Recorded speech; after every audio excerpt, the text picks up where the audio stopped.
j'ai peint le mur et le mur ensemble, que j'ai mis en harmonie avec le frigo, l'armoire, tout.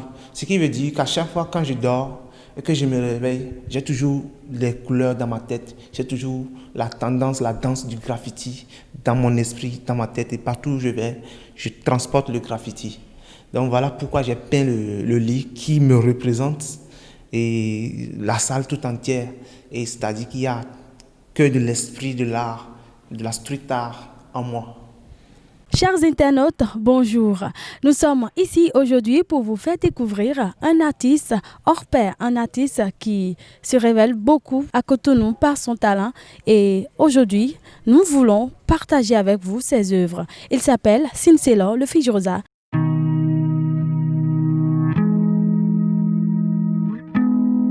On se Zekpa apporté immaculé depuis l'état civil S2ENCELOR, la bombe, le Fidrosa, nom d'artiste, créateur concepteur de la marque Fidros Angeles et en plus beaucoup d'autres choses. Je suis artiste multipluridimensionnel parce que je fais beaucoup de choses dans le domaine de l'art, tel que la sculpture. Bon, je commence d'abord par le graffiti parce que c'est le truc le plus particulier que je fais.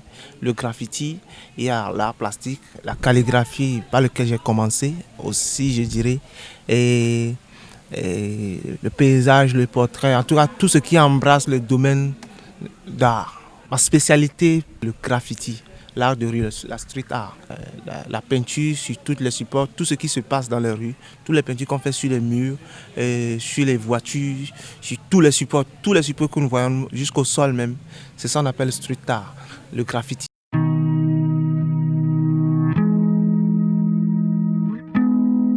Le graffiti, c'est un art de rue qui se fait à plus grande majorité dans les rues. Si je vais retourner jusqu'à à l'initiale, déjà le graffiti, les gens marquaient leur nom sur des murs pour se faire connaître et parfois pour dénoncer aussi certains méfaits, ce qui ne va pas dans le... Voilà. Et au départ, c'était ça. Mais avec le temps, ça a évolué. Les gens ont commencé par graffer d'autres messages à travers les personnages. Ils passent leur message à travers les personnages, les symboles. Il y a aussi le côté vandale que les gens disent, parce que les gens se lèvent, ils s'en vont travailler sur les murs sans demander la permission, l'autorisation. Donc d'autres le voient en vandale. Alors que ces derniers, eux, ils veulent transmettre un message. Donc, ils n'ont pas besoin d'aller demander. Parce que s'ils vont demander, et, je sais pas, les propriétaires vont refuser. Donc, alors, ils se lèvent de façon forcée pour aller travailler sur les murs.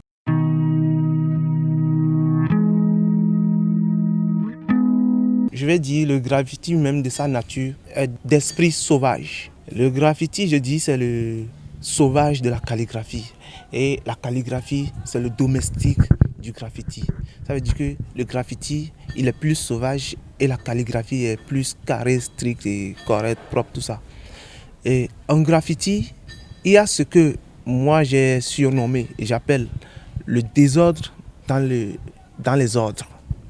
C'est-à-dire, déjà partant des lettrages du graffiti, ce sont des lettres qui se posent l'un sur l'autre, parfois des branches qui s'entremêlent entre elles, les couleurs qui se colorient, multicolores entre elles. Et voilà d'où va le côté sauvage du graffiti. Voilà. Maintenant, parlant des couleurs, je dirais que tous les coups sont permis dans le graffiti. Tous les coups sont permis, comme le catch où tu peux prendre n'importe quoi pour cogner. Tous les coups sont permis. Du moment où on dit il y a telle couleur, tu peux faire tout. Tu peux faire du graffiti. Voilà un peu. Il n'y a pas où on dit il y a telle couleur. Ça dépend de l'inspiration ou de la rigueur que tu veux mettre aussi, qui fera que tu vas choisir. Par exemple, souvent, parlant de la nature, on met souvent le vert. Mais on ne va pas attendre les couleurs. Si par exemple tu n'as pas le vert, c'est pas forcé que tu attendes le vert pour faire du graffiti. Tu peux avoir de la couleur rose, orange pour faire du graffiti. Parce que déjà la nature, c'est multicolore, c'est caméléon.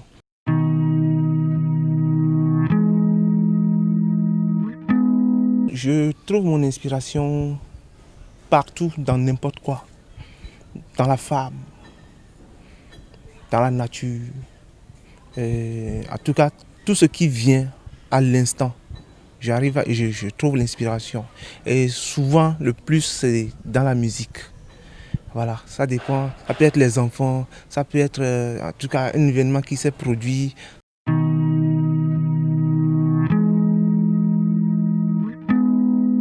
Ça dépend de l'inspiration qui a été transmise ou fournie sur la maquette déjà réalisée.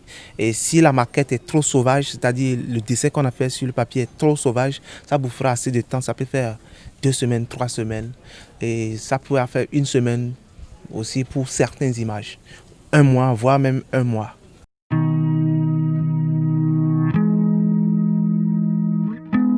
Parlant de la taille, il faut d'abord faire une maquette. Parce que c'est ce qui va permettre de pouvoir vite aller aussi sur les murs.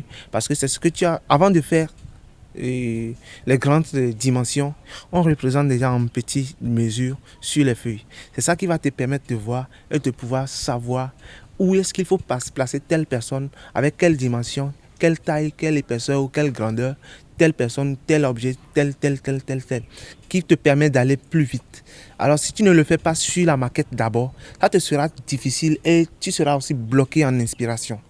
Voilà, donc c'est pour ça qu'on représente d'abord sur la maquette, voir à peu près ce que ça va donner avant d'aller sur le mur. Et disons aussi que ce n'est pas aussi forcément ce qui est exactement sur la maquette qu'on représente. Si on représente sur la maquette, le jour J où on va sur le mur, s'il y a une forte aussi inspiration qui descend, et il y a aussi des modifications aussi qui interviennent dans les images sur les murs à grande surface.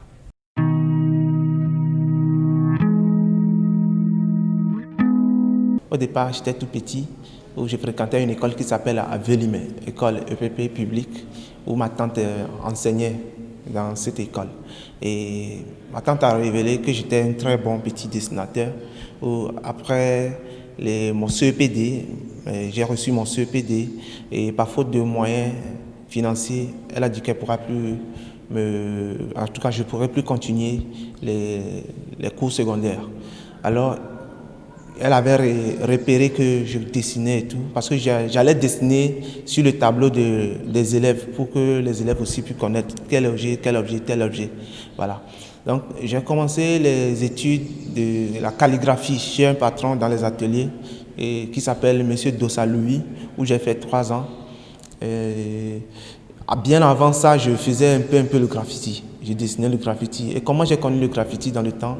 Je ne connaissais pas le nom, mais je connais un peu la matière. Ou à travers les films, vidéos que je suivais à la télé, dans les livres et tout. Donc je m'exerçais, j'aimais beaucoup les couleurs et je m'exerçais, je dessinais aussi. Je continuais le graffiti parce que j'avais la facilité de faire le graffiti parce que je faisais la calligraphie. Je suivais aussi beaucoup les Américains. Et je dessinais aussi dans les chambres de mes amis du graffiti, des personnages en 3D et en perspective, tu vois, caricature, qu'ils aimaient aussi beaucoup.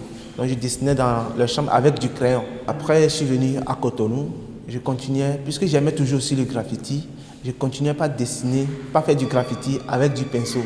Et mon premier graffiti que je dirais que j'ai vraiment fait, c'est à Fidros Angeles, beau quartier, l'ex-Fidrosais, et sur un mur ou dans un bar. Ce qui était important pour moi, c'est à chaque fois quand je vais passer là, que je vois le truc beau, que ça aille dans mon intérêt, que dans l'intérêt du client. Parce qu'il faut que je vois le truc beau à chaque fois. Ainsi de suite dans d'autres bars. Et je le faisais avec le pinceau de la peinture que nous avons ordinaire. Voilà. Donc, ainsi de suite. J'ai un ami qui s'appelle Masta. Un jour, il a pris une formation de graffiti à la Fondation Zissou, ici, au Bénin. Comme il sait que je fais du graffiti, il est venu m'en parler. Et je suis parti en tant qu'élève. Ça n'a pas fait 2 mois ou 1 mois.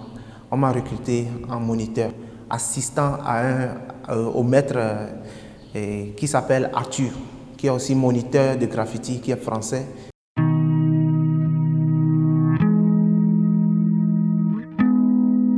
J'ai aussi travaillé à la coopération allemande Au CCF, il y a même sur le mur de la plénitude ici.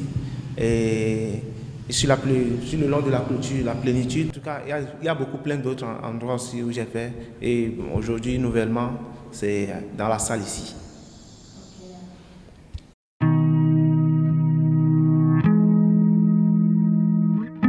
C'est Eltassi Hangbe qui a pu créer les Amazones en son temps. C'est qu'elle-même d'esprit, elle était Amazone. Alors les Amazones gardaient des lances et des fusils. J'ai dessiné une fusil là qui s'est allongée derrière elle et qui a fait une courbe comme un robinet. Donc c'est là où vous allez voir, même de façon transparente, vous allez voir des silhouettes d'Amazones qui prennent la route. À la place des balles, j'ai dessiné des Amazones qui prennent la route, ainsi de suite jusque là, et que ça tombe dans la forêt. Ça on appelle Egougou. Ils ont leur accoutrement aussi, ainsi de suite. Alors, puisque ça fait partie aussi de la culture béninoise, on a aussi inséré aussi dans nos décors. Ok, Monsieur le Président de la République, le Père de la Nation que j'ai représenté sur le mur, Monsieur Talon, Athanas Guillaume. Et je l'ai dessiné sur le mur, pourquoi? Et j'ai dessiné et j'ai mis les accoutrements de Béhanzin tels que le chapeau, la pipe et la récade. Pourquoi? Parce que déjà je suis tombé amoureux de cet ancien roi qui s'appelle Béhanzin. Ces accoutrements que j'ai dessinés, pour moi ce ne sont pas les accoutrements, ce n'est pas une pipe, ce n'est pas un chapeau, ce n'est pas une récade. Pour moi c'est le caractère. Je vois le caractère à travers tous ces accoutrements. Donc aujourd'hui je vois aussi en ce monsieur l'amour, la dévotion, le courage d'évoluer, de faire développer le pays en général. Donc, il est dans une vision vraiment propulsée et il voit aussi beaucoup très loin. Et c'est pour ça que je l'ai dessiné. Ce qui veut dire que j'ai dessiné le caractère de l'ancien roi plus lui-même ensemble. Et le mur est fendu à cause du caractère comme je viens de l'expliquer. Voilà. Et les pierres que vous voyez par terre, c'est les pierres qui sont fendues sur le mur. C'est le reste, les caillasses, le reste qui est versé par terre, ça.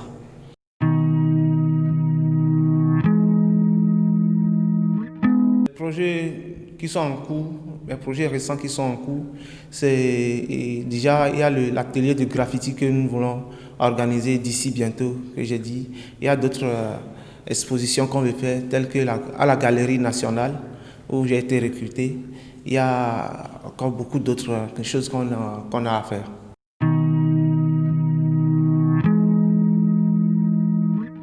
Déjà, j'ai dit que nous organisons beaucoup de formations de graffiti. Auparavant, j'avais organisé Fidel Los Angeles Graph 2 fois, atelier de graffiti. Et il y a eu Effet Graph, il y a eu plein d'ateliers d'autres à graffiti qu'on a eu à organiser avec mes potes. Bon, pour les jeunes, déjà avec ce qu'on fait, ils sont beaucoup enthousiasmés. Donc, ils cherchent à apprendre à connaître un peu de nos savoirs. Alors, même présentement, il y a encore d'autres programmes qu'on va faire d'ici bientôt. Donc voilà, nous nous mettons toujours en position pour toujours former nos jeunes qui sont toujours passionnés du graffiti.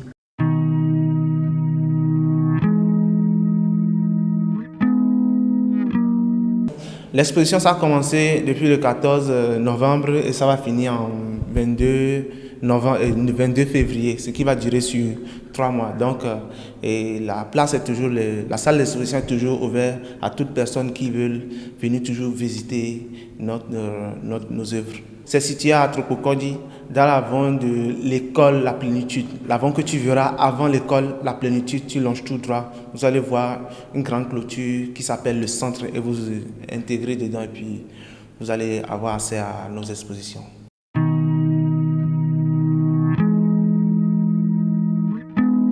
J'invite tout le monde, tous les fans, tous les amis à suivre First Afrique TV, une chaîne panafricaine qui révèle le talent africain, qui fait la promotion de la culture africaine, qui démontre une autre face de l'Afrique. Je vous invite à vous abonner sur cette chaîne. Merci. Et voilà, c'en est la fin. Merci de nous avoir suivis et merci à Sincélor, le fille de Rosa, qui nous a fait emporter dans son art, qui nous a fait voyager dans tous ces graffitis. Merci et à très bientôt pour un autre numéro et surtout, n'oubliez pas de vous abonner à notre chaîne YouTube et d'activer la cloche de notification pour ne manquer aucune de nos publications et bonne journée.